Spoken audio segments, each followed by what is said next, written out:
बिस्मिल्लाहिर्रहमानिर्रहीम।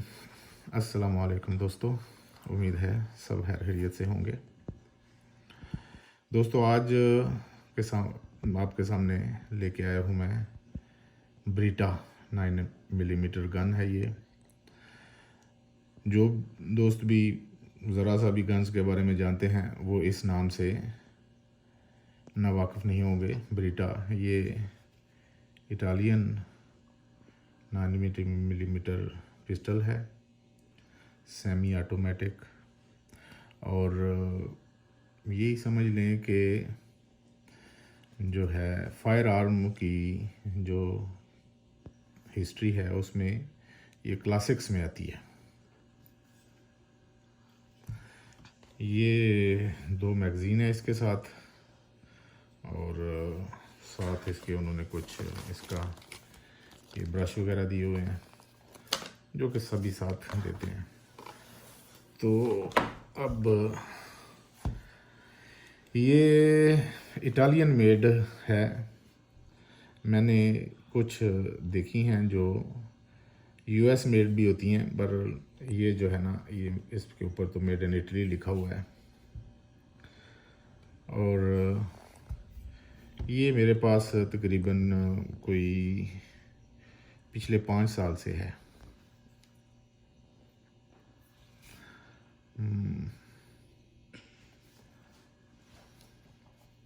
सबसे पहले तो इसकी मैगज़ीन निकालते हैं। ये मैगज़ीन पे भी जो पीबी यानी पीट्रो ब्रेटा लिखा हुआ है, ये भी इटली की बनी हुई है। मतलब इसको साइड पे रख देते हैं। तो जनाब सबसे पहले इसकी कुछ स्पेसिफिकेशंस पे आ जाएं। इसकी टोटल लंबाई जो है यहाँ से लेके यहाँ तक, तो ये जो है ना 8.5 इंच है। और इसकी चौड़ाई इधर से इधर वो है जनाब 1.5 यानी 1.5 इंच। और इसका वेट जो है दोस्तों वो है तकरीबन 2 पाउंड, या अगर आपने ज़्यादा एक्यूरेटली लेना है तो 2.08 पाउंड बनता है, 2.08 पाउंड। तो और इसकी हाइट, ओवरऑल हाइट नीचे से लेके ऊपर तक, तो ये है जनाब 5.4 इंच। ये फुल स्टील बॉडी है, मतलब ये इसका फ्रेम पॉलीमर का नहीं है जैसे कि आजकल ज़्यादातर जो है ये हैंड गन्स में या पिस्टल में आ रहा है, वो पॉलीमर का फ्रेम होता है और स्लाइड जो है वो स्टील की होती है। लेकिन ये इसका फ्रेम भी जो है वो स्टील का है और इसकी स्लाइड भी। और ये ओपन स्लाइड है इसकी जो है ये है कि जो भी इसके बाद जो है ना, जो भी आई हैं गन्स, मतलब इसकी कापीज़ जितनी भी आई हैं ओपन स्लाइड में, वो सब इसकी कापी हैं। ये पहली जो है पिस्टल है जो ओपन स्लाइड में उन्होंने डिज़ाइन की थी। ये जनाब इसकी थोड़ी सी हिस्ट्री पे आए तो ये 1972 में ये डिज़ाइन हुई, या पहले सबसे पहले इन्होंने बनाई इटली में। और ये इतनी फिर पॉपुलर हुई, और ख़ास तौर पे जब अमेरिकन आर्मी में जो है और उसके अमेरिका के दूसरे पुलिस डिपार्टमेंट या दूसरे लॉ इन्फोर्समेंट एजेंसीज़ हैं, उन्होंने जब इसको इस्तेमाल करना शुरू किया तो फिर तो इसकी पॉपुलैरिटी जो है वो पीक पे चली गई। और अमेरिकन मिलिट्री ने इसको मेरे ख्याल में 1985 में जो है वो उसमें आ गई इस्तेमाल में, अमेरिकन मिलिट्री के इस्तेमाल में। उसके बाद ये ब्राज़ीलियन मिलिट्री में भी इस्तेमाल होती रही है। अच्छा, और उसके बाद बड़ी मांग थी ब्राज़ील में इसकी, तो ये ब्रिटा वालों ने ब्राज़ील में अपना फैक्ट्री भी लगा ली, और बाद में फिर वही फैक्ट्री जो है वहाँ की कोई ब्राज़ील की कोई मतलब पिस्टल बनाने वाली कंपनी थी टॉरस, ये फिर जो है उन्होंने ब्रिटा वालों ने उनको अपनी फैक्ट्री बेच दी। तो उसके बाद फिर ये यूएसए में भी बनती है, इटली में भी बनती है। इसकी कापियाँ तो पूरी दुनिया में बन रही हैं। मतलब तुर्की ने इसकी कापी बनाई, वो गिरसान को मेरे ख्याल में शायद कंपनी है, उन्होंने बनाई गिरसान। उसके बाद फ्रांस ने इसकी कापी बनाई, वो उन्होंने इसकी कापी का नाम रखा, वो कुछ पीए मैस मेरे ख्याल में शायद कंपनी है, उन्होंने इसका नाम रखा G2। उसके बाद जो है ताइवान ने इसकी कापी बनाई, उन्होंने इसकी कापी का नाम रखा T75। उसके बाद साउथ अफ्रीका ने जब इसकी कापी बनाई तो वो कंपनी थी वेक्टर, उन्होंने इसका नाम रखा वेक्टर Z88 या Z88। उसके बाद मिस्र ने भी इसकी कापी बनाई या बना रहे हैं, तो उन्होंने इसकी कापी का नाम रखा हेलवान 920 या हेलवान 920। तो मतलब पूरी दुनिया में अब इसकी कापियाँ बन रही हैं। तो इतनी आप इससे अंदाज़ा करें कि ये कितनी पॉपुलर गन होगी अपने वक्तों की। तो आज भी जो है ये अपनी एक्यूरेसी और रिलायबिलिटी में मेरे ख्याल में ये दुनिया की नंबर 1 गन जो है शुमार होती है। हमारे मुल्क में भी इसकी कापियाँ जो है पेशावर दरा में बन रही हैं, और बड़ी अच्छी जो है ना वो जो कापियाँ बन रही हैं। बल्कि चंद महीने पहले की बात है, मैं अपने एक दोस्त के साथ गया एक गन शॉप पे, तो वहाँ पे मैंने कापी एक देखी, तो आप यकीन करें मैं देख के हैरान रह गया कि बिल्कुल ओरिजिनल लग रही थी किसी सूरत। मेरे पास तो ये ऑलरेडी थी, तो मैं तो ये इसकी जो है ना फिनिशिंग और सारा कुछ देखा हुआ था, उसकी कापी की फिनिशिंग देख के तो मैं हैरान परेशान रह गया। वो बिल्कुल ओरिजिनल लग रही थी, और कीमत भी बड़ी मुनासिब थी उसकी। तो अच्छा, अब ज़रा इस पे, ये डबल एक्शन सिंगल एक्शन है। Double action single action mean के अगर ये ऑलरेडी कॉक्ड है तो ये सिंगल एक्शन, और अब अगर कॉक्ड नहीं है तो इसका ट्रिगर आप करें तो ये double action, single action, double action.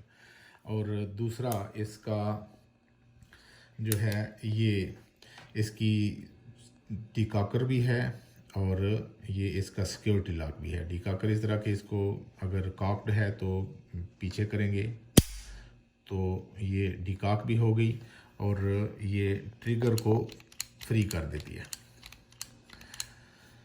ठीक है जी। अच्छा, अब जब इसका ट्रिगर पुल करते हैं ना, तो आप ये देखें, ये एक चीज़ है, ये ऊपर आ जाती है। ये जब मैं इसको डिसअसेंबल करता हूँ तो फिर आपको बताता हूँ कि ये क्या चीज़ है। अच्छा, इसको डिसअसेंबल करना हो तो बड़ा इजी, बहुत आसान है। ये इसको प्रेस करें, उसके बाद ये बटन है इसका, इसको नीचे करें तो ये ऑटोमेटिकली जो है ये डिसअसेंबल होगी। ये देखें, कोई ज़्यादा कोई मैकेनिकल इसमें नहीं है, बड़ी सिंपल सी है बड़ी। और गन्स का ये होता है जितनी सिंपल हो उतनी ही वो गन अच्छी होती है। जितना उसमें ज़्यादा मैकेनिकल ये फलान मकान डालें तो वो जो है। अच्छा जी, ये इसका गाइडिंग रॉड ये प्लास्टिक का है। मोस्टली अक्सर गनों का जो है वो जो है स्टील का होता है, इसका इन्होंने प्लास्टिक का। इसमें कुछ और भी हैं वेरिएंट जो है ना, ये ब्रिटा के ही, जैसे M9 है और भी एक दो हैं, उनमें ये स्टील का भी है, और ये रिकॉयल स्प्रिंग है इसका। और अब आपको इसकी बैरल दिखाता हूँ। देखें बैरल की फिनिशिंग कितनी ज़बरदस्त। अच्छा, दूसरा मैंने जो फ़र्क देखा है ना, इसकी ये जो पार्ट है ना, ये निकलता नहीं है। जो पाकिस्तान हमारे मुल्क में बनती हैं इसकी कापीज़, वो मैंने देखा था उसकी बैरल का जो है ये पुर्जा अलहदा हो जाता था। बहरहाल इसका तो कोई नहीं ऐसा चाहिए इशू नहीं है, लेकिन फिर भी जो है ना वो बनती रहती है, होता रहता है ऐसे। बहरहाल ये बैरल है इसकी। अब ये आपको जो है एक चीज़ दिखाना चाह रहा था मैं, ये इसमें ये फायर पिन स्टॉपर लगा हुआ है। ये नीचे हो तो ये ऐसे, तो ये फायर पिन इसका मतलब है आगे जाएगी। ये वो ना प्रेस हुआ हो तो ये फायर पिन आगे नहीं जाएगी।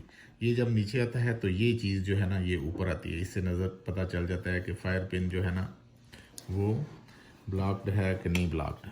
अगर फायर पिन ब्लॉक्ड है तो चाहे इस पे हैमर जो है ना हिट भी करे, ये आगे नहीं जाएगी फायर पिन।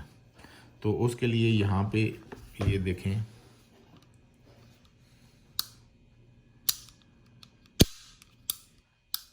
ये चीज़ जो है ना, ये फायर पिन जो है स्टॉपर उसको ऊपर ले जाती है, और ताकि फिर जब हैमर फायर करता है फायर पिन पे जो है ना हिट करता है तो फिर वो आगे चली जाती है।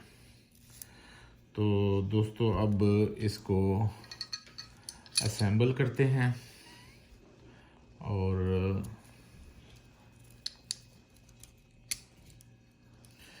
बहुत आसान है इसको असेंबल करना। ये जनाब रिकॉयल स्प्रिंग लगा दिया। अब इसको